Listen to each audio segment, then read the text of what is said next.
Olá pessoal, professora Ana Carla, essa é a nossa sexta aula. A gente hoje vai falar sobre as agências reguladoras e as agências executivas. Esse é o nosso tema dessa semana. E para falar desse tema, a gente precisa relembrar algumas coisas que a gente já conversou sobre o papel da administração pública, reforma do Estado. Dentro dessa noção de reforma do Estado, o que é que o Estado deveria prestar diretamente ao cidadão e aquilo que ele deveria prestar ou através de outros entes federativos, municípios, estados, ou através da administração pública indireta, né, as autarquias, empresas públicas, sociedades de economia mista e fundações públicas. E também há aquela possibilidade do Estado desestatizar uma determinada atividade e ela começar a ser prestada exclusivamente pelo Estado.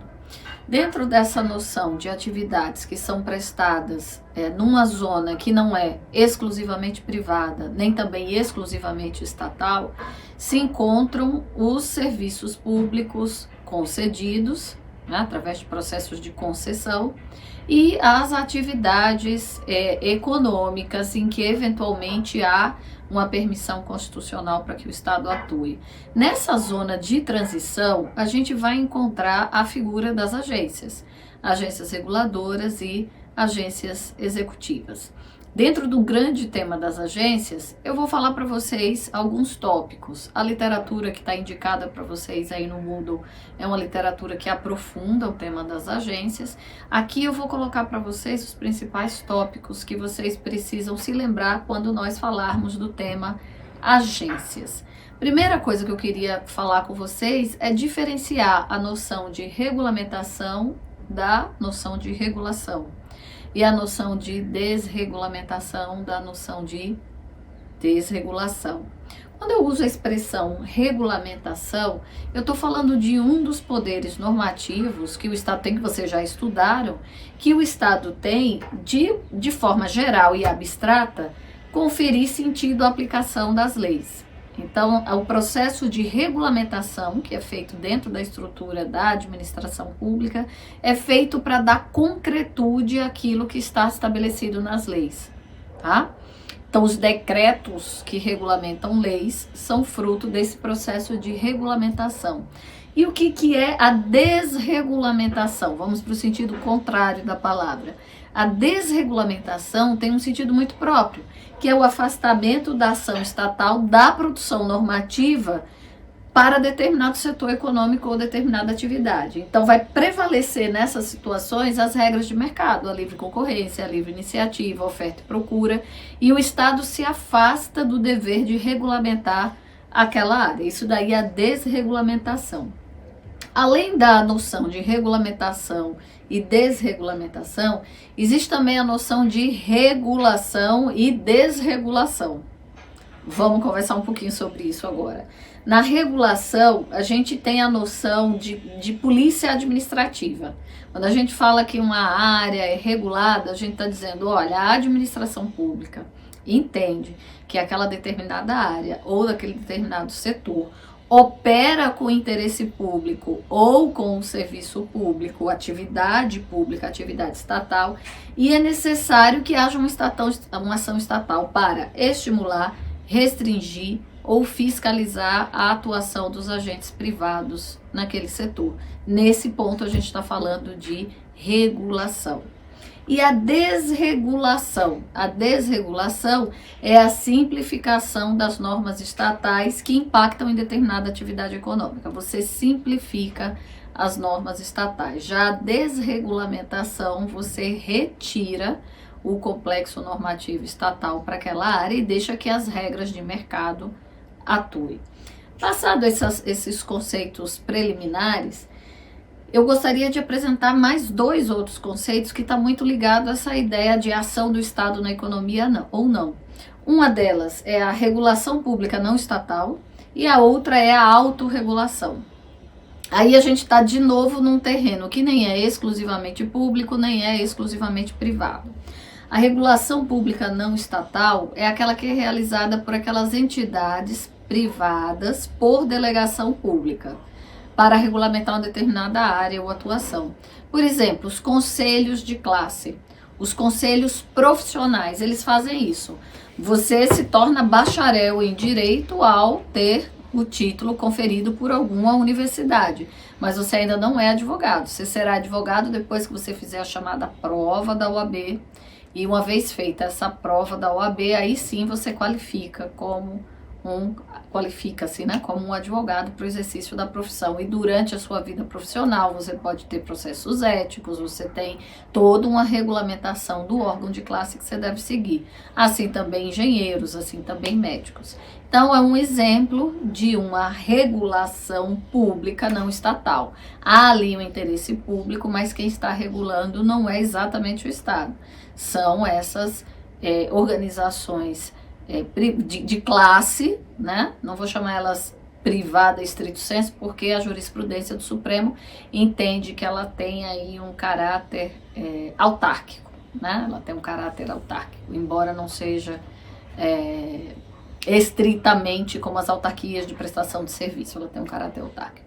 Então, é um grupo, né, que regulamenta uma determinada área do setor privado. E a autorregulação? A autorregulação, a gente está aí no campo meramente privado.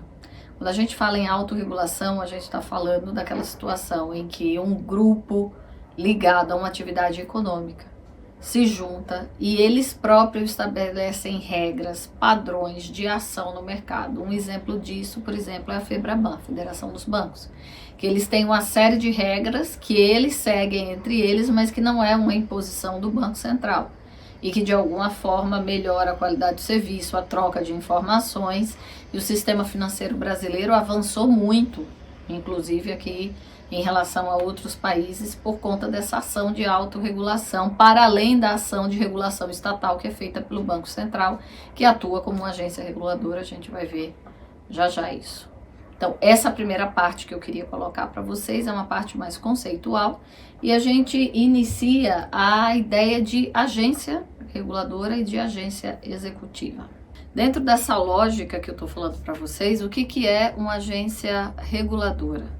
A agência reguladora, ela é uma autarquia de regime especial criada por lei. Essa autarquia de regime especial, ela está prevista expressamente no artigo 37, inciso 19 da Constituição Federal. Se vocês forem até lá, está escrito assim: somente por lei específica poderá ser criada autarquia e autorizada a instituição de empresa pública, de sociedade de economia mista e de fundação, cabendo à lei complementar, neste último caso, definir as áreas de sua atuação.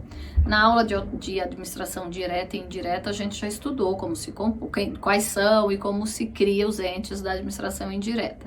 As agências reguladoras são autarquias de regime especial, e elas funcionarão com todas aquelas regulamentações que a gente viu lá na nossa aula de administração direta e indireta.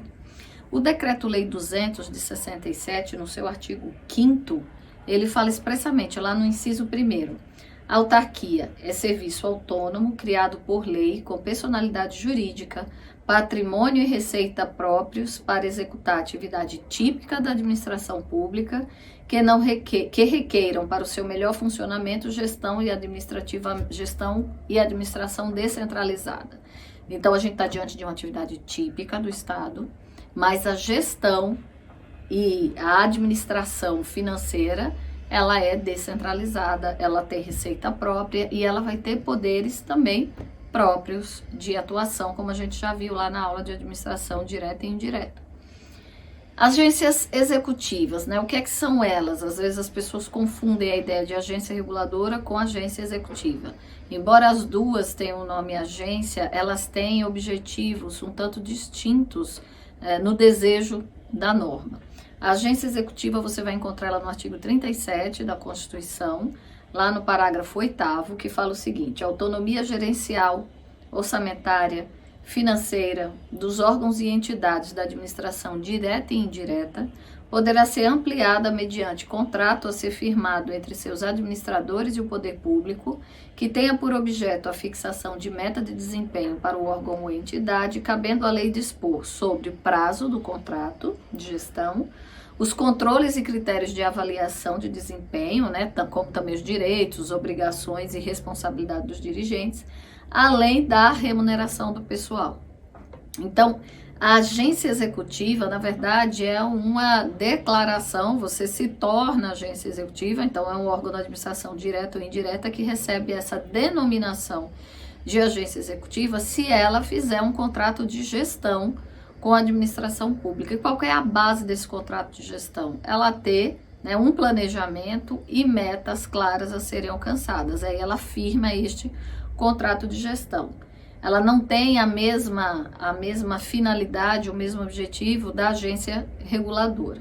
Nós temos a Lei 9649 de 98, que trata das agências executivas, e ela vai falar lá nos artigos 51 e 52. No 51, o Poder Executivo poderá qualificar como agência executiva a autarquia ou fundação que tenha cumprido os seguintes requisitos: tenha um plano estratégico de reestruturação e desenvolvimento institucional em andamento, tenha celebrado contrato de gestão com o respectivo Ministério Supervisor. Então veja que está bem naquela esteira de reforma do Estado, de busca de metas, de efetividade. Se permitiu que uma determinada autarquia, fundação, pudesse ter uma dotação própria, especial, para que ela alcançasse determinadas metas de gestão no desenvolvimento de alguma atividade pública. O parágrafo 1º diz que quem qualifica essa agência é o presidente, no caso da União, né, de agências federais, e o parágrafo 2º fala que o Poder Executivo pode editar medidas de organização administrativa para as agências executivas, visando assegurar sua autonomia de gestão. Já o artigo 52 vai falar especificamente dos planos estratégicos e de reestruturação do desenvolvimento institucional e diz o seguinte, que ele deve estabelecer diretrizes, políticas e medidas voltadas à racionalização de estruturas, quadro de servidores, revisão de processos de trabalho, desenvolvimento de recursos humanos, bem naquela ideia de administração gerencial que busca os chamados 4 E's, eficácia, eficiência, efetividade e economicidade, que hoje se junta ao 5º E, que é exatamente a equidade da administração pública. Fala também dos contratos de gestão, dizendo que eles vão ter periodicidade mínima de celebração de 1 ano, né?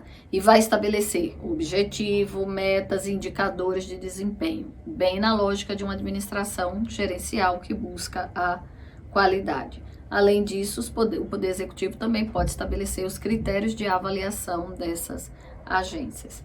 Existe uma norma que regulamentou, né, esse processo das agências executivas, é o decreto número 2487 de 98. Eu destaco aqui o artigo 1º e o seu parágrafo 1º. Artigo 1º. As autarquias e as fundações integrantes da administração pública federal poderão, observadas as diretrizes do plano diretor da reforma do aparelho do Estado, ser qualificada como agência executiva. A qualificação da autarquia ou fundação como agência executiva poderá ser conferida mediante iniciativa do Ministério, com anuência do Ministério ou Administração Pública Federal. E quais são os critérios que esse decreto fala?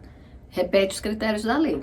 Ter celebrado contrato de gestão com o Ministério Supervisor, ter um plano estratégico de estruturação e desenvolvimento institucional, como está na lei, né, para melhorar a qualidade da gestão e reduzir custos. O decreto fala expressamente as bases de um modelo gerencial de gestão. E fala que esse ato de qualificação como agência executiva, ele se dá por decreto. Então, é um decreto que qualifica, que dá a essa autarquia já existente ou essa fundação o status de agência executiva. Ela tem menos autonomia que as agências reguladoras dentro desse modelo institucional. Ela precisa, então, desse contrato de gestão e do plano estratégico de reestruturação, e tem uma característica dela, que também difere ela das agências reguladoras, é que os seus dirigentes não têm mandato fixo, eles podem ser exonerados ad nutum, ou seja, pelo interesse da administração central. Quando a gente está falando de agência reguladora, não, isso não é possível, existe ali um mandato que deve ser cumprido. Retomando então para as agências reguladoras, que vai nos interessar bastante na área de concessão de serviços públicos, elas podem ser classificadas quanto à sua origem. Ela pode ter uma origem constitucional, a Constituição pode ter sido aquela que determinou a criação dessa agência, né? Tem o caso da Agência Nacional de Petróleo e a Anatel, que estão lá previstas no texto constitucional. Elas são previstas expressamente no texto constitucional. Ou ela pode ter uma origem legal. Ela foi criada por lei, como qualquer outra autarquia que deve ser criada por lei. Quanto ao seu objeto, ela pode ser uma autarquia para tratar de serviços públicos. Como exemplo, nós temos a Anatel, que é a Agência Nacional de Telecomunicações, e a ANEEL, que é a Agência Nacional de Energia Elétrica. E pode também ser para regular atividades econômicas, como a Agência Nacional do Petróleo, a ANP. Ela ainda se classifica quanto à sua autonomia organizacional, né? Ela pode ter regimento interno próprio, como é o caso da Anatel, ou um regimento interno que foi concedido, né, determinado pelo poder público como Agência Nacional de Águas. Quanto ao ente federativo que a instituiu, podem ser agências municipais, estaduais ou podem ser agências federais. Todas essas classificações, elas servem para que a gente compreenda o regime jurídico que se aplica a essas agências. Uma característica importante que a gente pode estabelecer em relação às agências reguladoras, duas características importantes, é a sua grande autonomia normativa e fiscalizatória e a sua autonomia de gestão. Então, aquele que é nomeado, ou aquela pessoa que é nomeada para ocupar a função numa dessas agências, ela recebe um mandato e ela deve cumprir esse mandato. Qual que é a ideia disso? Como elas são agências que devem regulamentar e ter o exercício do poder de polícia, tanto em áreas de serviço público quanto em áreas econômicas de relevante interesse nacional, é necessário que haja uma autonomia técnica para a ação dessas agências e que elas não fiquem ao bel prazer do gestor de plantão. Então, por isso que tem essa autonomia do gestor da agência reguladora, como também ela tem uma grande capacidade de produção de normas técnicas, uma capacidade original de produção de normas técnicas. Então, você vai ver grande quantidade de normas técnicas expedidas pela Agência Nacional de Transporte Terrestre, Transporte Hidroviário, Agência Nacional de Águas, Agência Nacional de Energia Elétrica, a própria Anvisa, que é uma agência na área de saúde, ligada ao Sistema Único de Saúde. Então, elas têm um poder normativo, né? A Anatel, que expede uma série de normas para a área de telecomunicações. Então, ele tem um poder normativo bastante intenso, que não é comum nas autarquias, por isso que se diz que ela é uma autarquia de regime especial. As autarquias ligadas aos conselhos de classe também têm um poder normativo importante na regulação daquela área de atuação profissional que ela regulamenta. E o fato dela ter uma autonomia de gestão financeira também, né? Uma vez destinado aqueles valores para aquela área de atuação, o gestor que está ali, a equipe que está gerindo aquela agência, tem uma flexibilidade dentro sempre do regime jurídico administrativo, é claro, para a aplicação dessas receitas públicas que são destinadas a título de dotação orçamentária para essas agências. Então, esse seria um resumo para vocês diferenciar agências reguladoras de agências executivas. E lembrem que esse tema, no nosso semestre, ele está num contexto maior, que é a gente compreender as formas de prestação de serviço pelo Estado, que pode prestar diretamente ou pode prestar através de terceiros. E a gente está estudando concessões, a gente está estudando parceria público-privada, a gente está estudando OS, a gente está estudando OCIP, todos esses modelos, né, essas modelagens de gestão da prestação de serviço público, ela está muito ligada à reforma gerencial da década de 90 e à criação das agências reguladoras. Eu encerro aqui esse tópico, espero vocês no nosso próximo tema, na nossa próxima aula. Até mais!